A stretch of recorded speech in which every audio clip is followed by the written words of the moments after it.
Bonjour et bienvenue dans cet épisode de Récif Captif où je vais vous faire un retour sur mon achat de poissons d'élevage que j'ai fait il y a quelque temps chez Récif Atom, vous expliquer quelle est la raison pour laquelle j'ai fait ce choix et comment ça s'est passé, qu'est-ce que j'en pense aujourd'hui, ainsi que toute la réflexion qu'il y a eu derrière.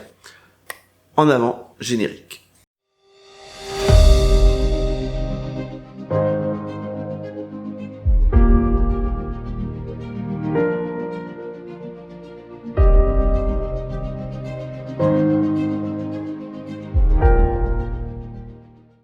Avant de commencer cette vidéo, n'oubliez pas, mettez un pouce vers le haut, abonnez-vous et activez la cloche pour être au courant des prochaines vidéos qui vont arriver sur la chaîne. Comme beaucoup de monde, j'ai vu que depuis quelque temps, enfin de nouveau, on trouve des poissons d'élevage dans le commerce. Et je suis un petit peu comme vous. Au tout départ, je me suis dit, bah, ça coûte beaucoup plus cher que les poissons sauvages, et j'ai beaucoup hésité. Pourquoi? Parce que, et d'une, ils sont très très beaux. De deux, c'est quand même, il y a une différence de prix. Et donc j'ai pris le temps de réfléchir. Pour faire simple, je pense que entre le moment où j'ai commencé à me poser la question et le moment où j'ai acheté, il s'est passé 3-4 mois. Mais dans ces 3-4 mois, ça m'a permis de me remémorer mon expérience personnelle d'achat de ces mêmes animaux sauvages.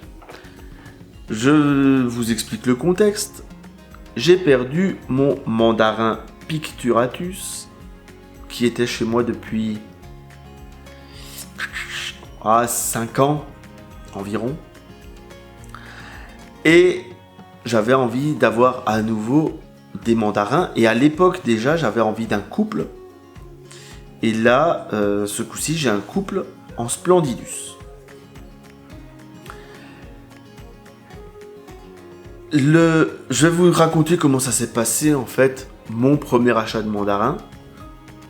Donc j'ai acheté une première fois un mandarin, les paramètres étaient super, j'avais de la microphone, j'étais super content, je débutais depuis 1 an et quelques, donc dans un bac qui faisait 620 litres, et je suis allé acheter mon mandarin tout fier.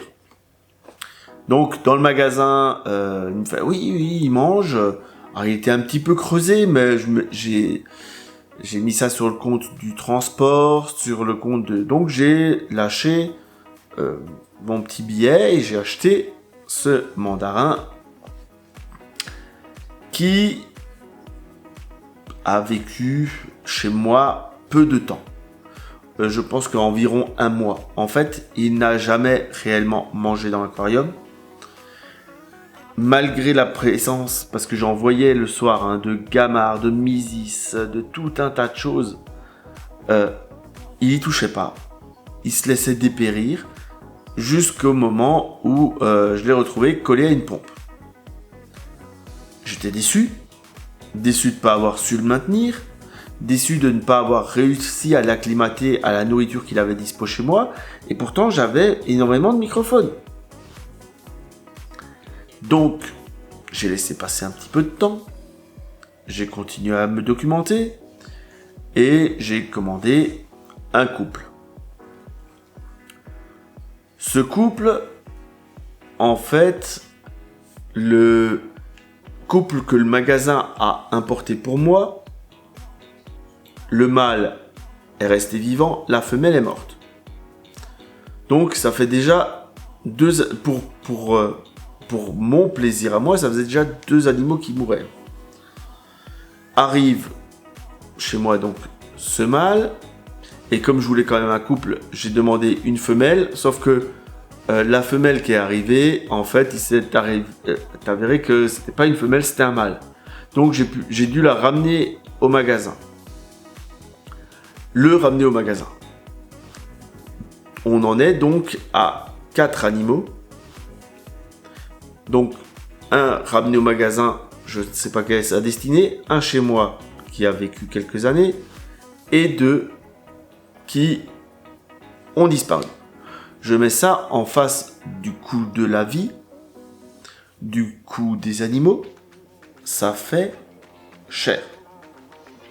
Aujourd'hui, avec ça, j'ai pris donc 2 animaux, donc les mandarins, et un Gramma Loreto aussi en élevage. Ce qui est bien, c'est que tout de suite, ils ont mangé ce que je donnais, des paillettes, du granulé, du congelé, tout. Ils picorent un petit peu sur mes pierres, mais j'ai encore de la microfaune, donc ça me va très bien. Je les vois tous les jours. Bien sûr, ils étaient petits. Ils étaient même très petits. Ils grossissent petit à petit. Je vous avoue que la prise de vidéo sur les mandarins, dans mon bac, je me galère un peu. Je vais essayer de vous mettre quelques vidéos d'illustration, mais ils sont très discrets, surtout que j'ai beaucoup de cachettes chez moi. Bref, j'arrive à les voir tous les jours. Ils grossissent. Ce qui, en termes de satisfaction personnelle, est quand même génial. Et oui, j'ai mis plus d'argent, mais tout le stress de l'acclimatation, tout le stress dû à la mort prématurée, je parle de mort prématurée, on est d'accord que on finit tous par mourir et nos poissons finiront tous un jour par mourir. On est d'accord là-dessus. Mais entre mourir alors qu'on l'a maintenu 4-5 ans et qu'il était dans la nature quelques années déjà avant, ou mourir au bout de 2 semaines, 1 mois, parce que on n'a pas su ou pas pu le maintenir, ça fait une grosse différence.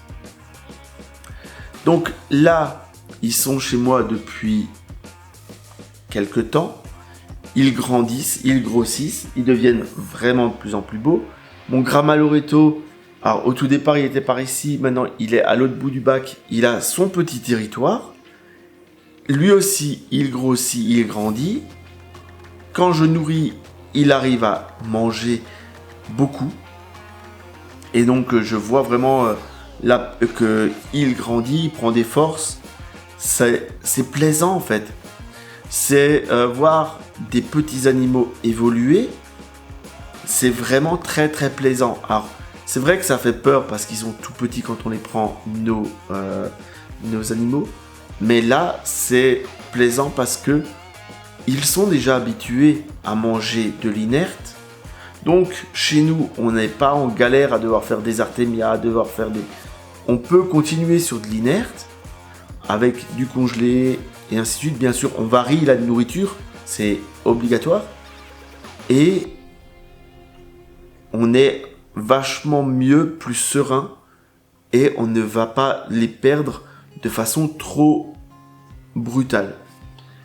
Alors oui, il y aura toujours des gens pour vous dire « Ouais, j'ai pas eu de soucis avec mon sauvage, machin chose. » Oui, ça arrive. Mais les gens, en général, et je le conçois, on parle toujours très peu de nos échecs et on parle que des réussites. C'est sûr que c'est vachement plus glorifiant, glorieux de gagner. C'est glorieux de réussir. Mais pour réussir, à un moment, il faut l'assumer, il y a des échecs. Et prendre ces animaux d'élevage, ça va nous réduire le taux d'échec. Et en cela, c'est excellent. En plus, ce sont des élevages qui sont faits au niveau local. Donc, on a beaucoup moins de transport. Alors oui, c'est beaucoup de main d'œuvre. C'est ce qui fait qu'il y a ce prix sur ces animaux. Mais aujourd'hui, si c'est à refaire, je le refais. J'ai des animaux chez moi qui sont encore des sauvages parce que au moment où je les ai achetés, ce n'était pas possible. Avec l'expérience que je viens de faire, je pense que dans le futur, je vais privilégier l'élevage à chaque fois. C'est tellement plus simple. J'aime pas d'autres mots en fait. On va pouvoir vraiment acclimater de façon plus rapide, moins de risques. Et ces animaux-là sont déjà habitués à la vie en communauté en aquarium.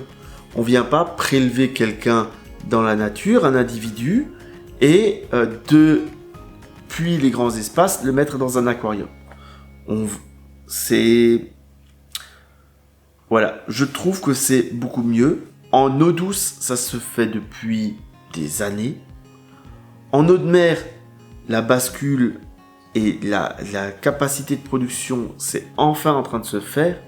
Ce qu'il faut aujourd'hui, c'est des gens qui soient prêts à aider cette filière-là.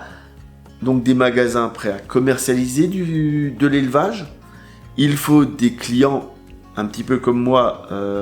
Et j'ai envie de dire, du fait de l'image, je me sens aussi un petit peu cette responsabilité de partager ça. Il faut que les gens se responsabilisent et passent eux aussi sur de l'achat d'élevage. Ainsi, on va réduire vraiment notre impact sur la nature. Et voilà, c'est du gagnant-gagnant. Il y a que ça de... C'est beau en fait. On ne peut que gagner à tous passer à l'élevage.